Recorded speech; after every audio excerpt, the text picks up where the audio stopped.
नमस्कार दोस्तों।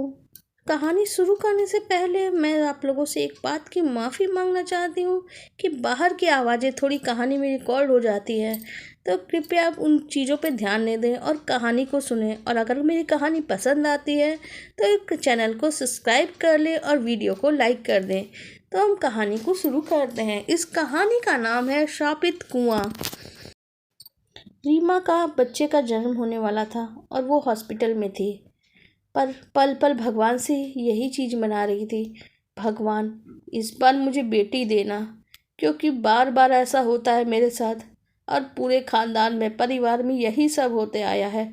फिर से वही होगा तो मेरी कोख से अगर बेटे का जन्म हुआ तो फिर से सही सब कुछ दोहराया जाएगा। मैं नहीं चाहती, लेकिन रीमा को किस्मत में वही था, उसने बेटा जन्म लेता है और रीमा उसे देखते ही आंसुओं से भर जाती है।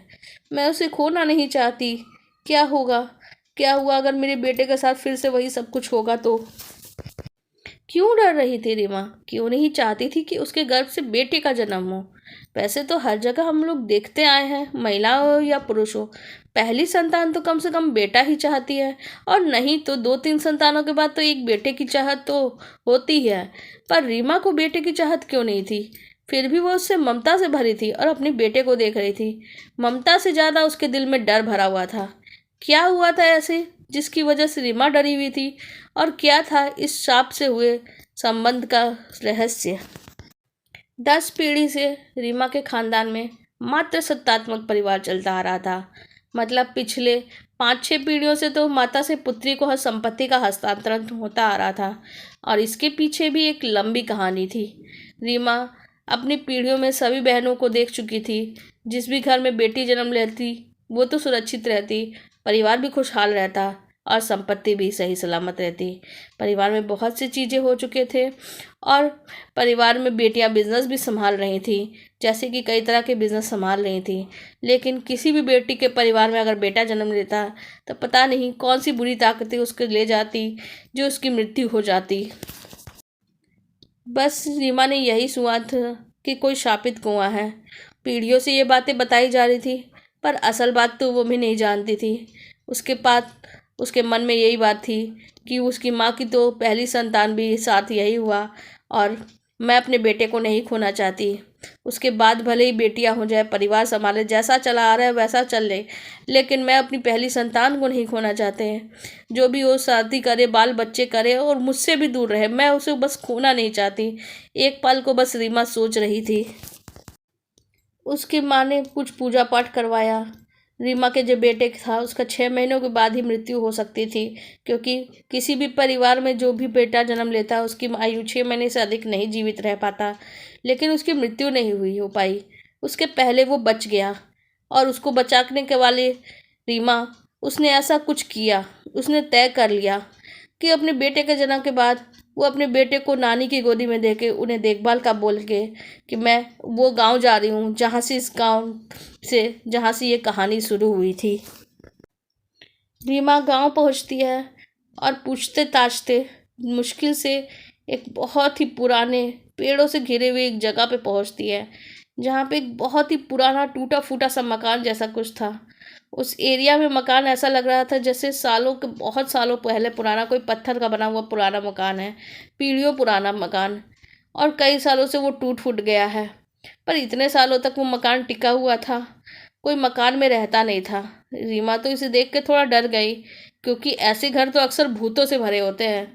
ऊपर से रात का समय होने वाला था, जंगली जानवरों का भी डर लग रहा था, क्योंकि आसपास बहुत ज़्यादा घने जंगल जैसा एरिया हो गया था, बहुत पेड़ पौधे थे।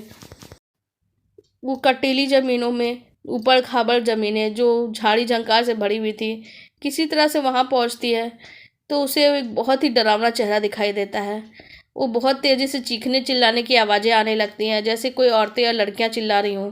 बहुत सारी छोटी बच्चियों और लड़कियों की भी आवाज़ें आ रही थी, औरतों की चीखने चिल्लाने की आवाज़ आ रही थी। वहाँ एक कुएं से ये आवाज़ें आ रही थी। रीमा ये सब सुन के पीछे हटने लगी। रीमा जब पीछे हट रही थी तो एक बहुत ही पुराने ज़माने के तरीक़ों से पहनी हुई साड़ी एक महिला उससे टकरा जाती है और उसको बोलती है कि चलो तुम मेरे साथ चलो, मेरे घर, मेरा पास में ही घर है, रीमा उस जंगली एरिया से निकल के उसके पास एक झोपड़पट्टी जैसे घर के अंदर चली जाती है। वो औरत कुछ पूजा पाठ जैसी चीज़ें कर रही थी, जैसे वो किसी देवी की पूजा कर रही थी, पर रीमा उस देवी को भी नहीं पहचान पा रही थी। उसे कुछ समझ नहीं आ रहा था। फिर भी वो उस औरत के घर में चली गई, क्योंकि ना जाने क्यों उसे देख के उसे अंदर से उस पर विश्वास हो गया था।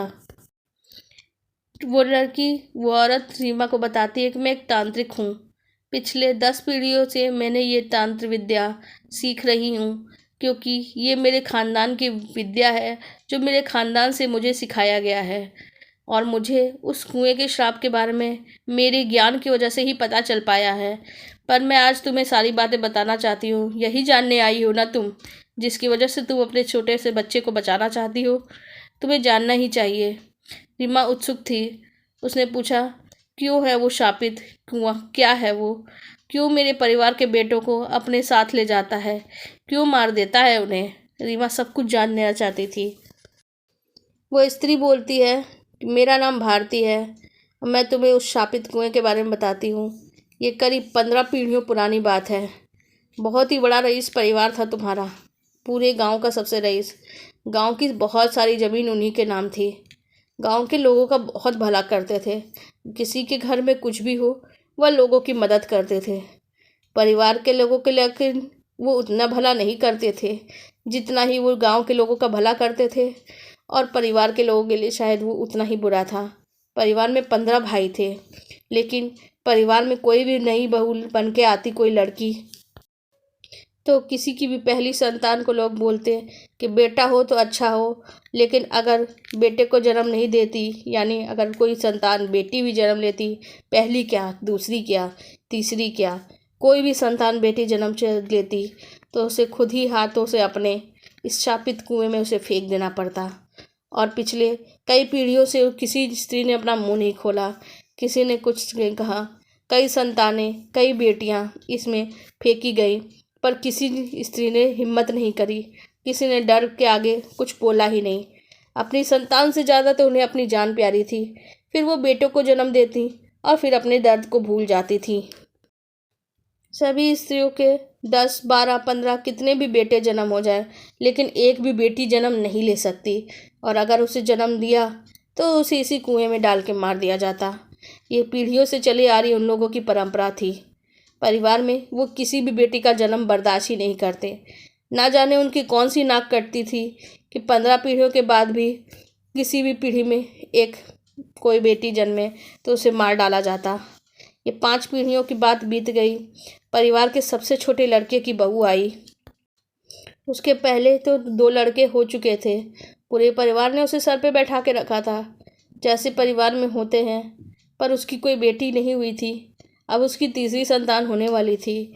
तीसरी संतान एक बेटी जन्मी, जो बहुत ही प्यारी और सुंदर देखने में लग रही थी। उसे देखते ही वो उसकी ममता से भर गई। लेकिन परिवार के जैसे ही बड़े बूढ़े सदस्यों को पता चला कि इस घर में बेटी का जन्म हुआ है, सबने उसे उठा लिया और उसे उस कुएं में फेंकने के लिए लेके जाने लगे। वह उनके पीछे चिल्लाने लगी, मेरी बेटी को क्यों मार रहे हो? वो भी तो मेरी ही संतान है, तुम्हारे ही परिवार का हिस्सा है, क्यों मार रहे हो उसे? उसके बेटे जो करीब 10-12 साल के हो चुके थे, और 10-12 साल के होने के बाद एक बच्चे को वो जन्म दे रही थी जो एक बेटी थी। परिवार के किसी सदस्य को उससे क्या ही तकलीफ हो सकती थी, एक छोटी सी नन्ही सी जान। लेकिन उसे भी कुएं में फेंक दिया गया। और उसके दोनों बड़े भाई जो 10-12 साल के थे, वो भी हंस रहे थे कि हमारे परिवार में लड़कियां नहीं आती, तू क्यों नाक कटा रही हो माँ? क्यों नाक सबकी कटाओगी? इस लड़की को मर जाने दो। ऐसा सुन के जैसे उस औरत के अंदर क्रोध की ज्वाला उत्पन्न हो गई। वो जोर जोर से चिल्लाते हुए बोली, इस परिवार में जन्म होने वाला कोई भी लड़का इंसान नहीं है। तुम लोग मेरी कोख से जन्मे, फिर भी तुम लोग राक्षस के समान हो। अपनी ही बहन की मृत्यु से खुशी हो रही है तुम्हें? मुझे गुस्सा आ रहा है। तुम्हें अब ऐसा जीवन काटने वाले हो? ये सुनकर बोले ये लड़के कि हाँ, हमें खुशी हो रही है। और ना जाने क्यों स्त्री को इस समय इतना गुस्सा आया कि वो उसी समय उस कुएं में कूद गई। कुएं की गहराई का अंदाज़ा तो किसी को भी नहीं था। उस समय तो गहरे तक इसमें पानी भरा होता था। लोग उसकी बचाने की कोशिश करती है तो वो कहती है मैं बचूंगी नहीं।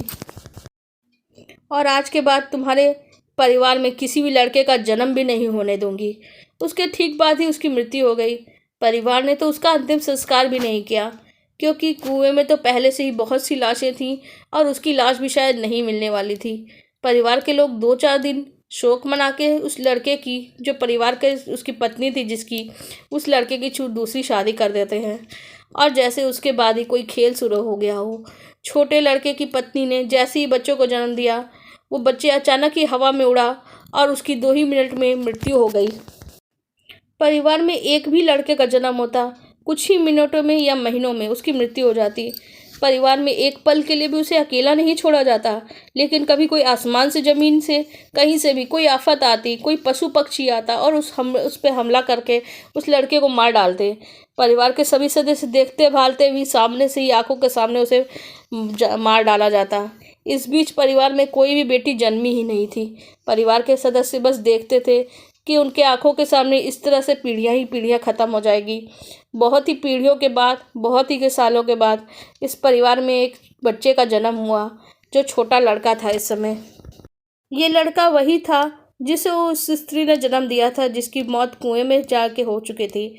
और इसकी पीढ़ियों के बाद कोई भी लड़का जन्म नहीं पाया था। उस छोटे लड़के की भी शादी हो गई और उसकी पत्नी ने भी जितने बच्चों का जन्म दिया सभी लड़के थे, पर कोई भी जीवित नहीं बच सका। परिवार में 10-12 साल इसी तरह से और बीत गए। कई पीढ़ियों का विवाह भी होता और परिवार की परंपरा के बारे में ये लोग जानते भी नहीं थे। समय बीतता जा रहा था और शायद वो परंपरा लड़की के ना जन्म की वजह से धूमिल पड़ गई थी। नई पीढ़ियों के भी लड़के होते और उन सब की दर्दनाक मौत होती।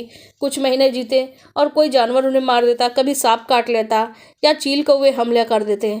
कुछ ना कुछ जरूर हो जाता जिससे उस लड़के की मौत हो जाती जो भी परिवार में जन्म लेता।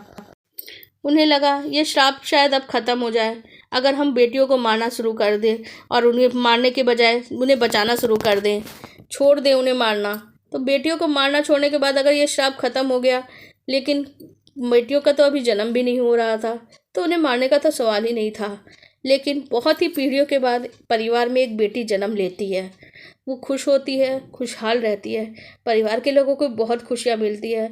और जैसे ही लेकिन उस लड़की के भी भाई का जन्म होता है, उसमें से किसकी भी ऐसी मौत हो जाती है।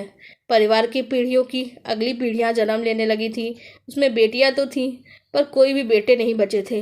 तो आखिर में फैसला किया गया कि अब बस जो भी छोटे बेटे की पहली पत्नी के गर्भ से जो बेटियां जन्म लेती हैं वो जुड़वा हैं, तो उसे कुएं में के डालने के बारे में अब कोई नहीं सोचेगा।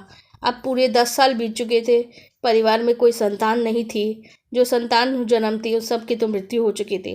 पीढ़ी के नाम पे अगर कोई लड़का नहीं था तो लड़की को मारने की हिम्मत भी नहीं हो रही थी, क्योंकि अब इसको मार दिया जाता तो उनका परिवार ही ख़त्म हो जाता।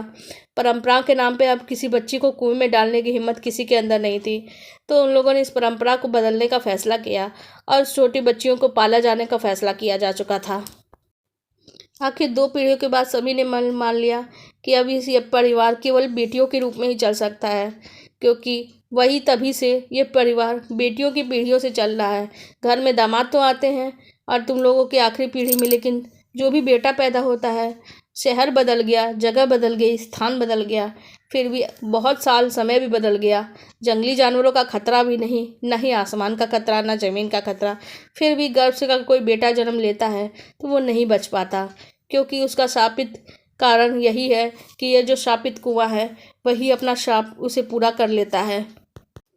अब कई पीढ़ियों से कोई भी लड़का नहीं जन्म लगा सका था, ले ही नहीं पाया था जन्म। नई पीढ़ी में तो सिर्फ लड़कियां ही लड़कियां थीं और वही सारे काम कर रही थी, फैसले कर रही थी।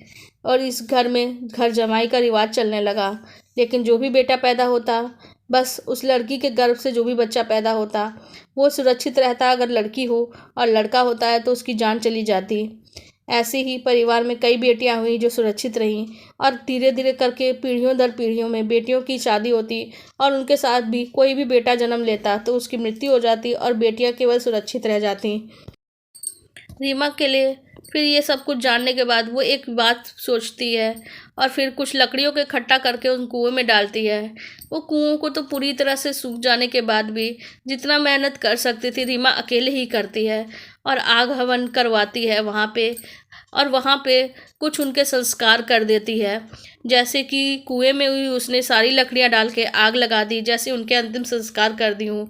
कुएं से बहुत तेज़ आग की लपटें उठ रही थी, लेकिन साथ ही चीखने चिल्लाने की आवाज़ें आ रही थी। लेकिन कुछ ही देर में सब कुछ शांत हो गया। उस कुएं में से एक आत्मा निकली।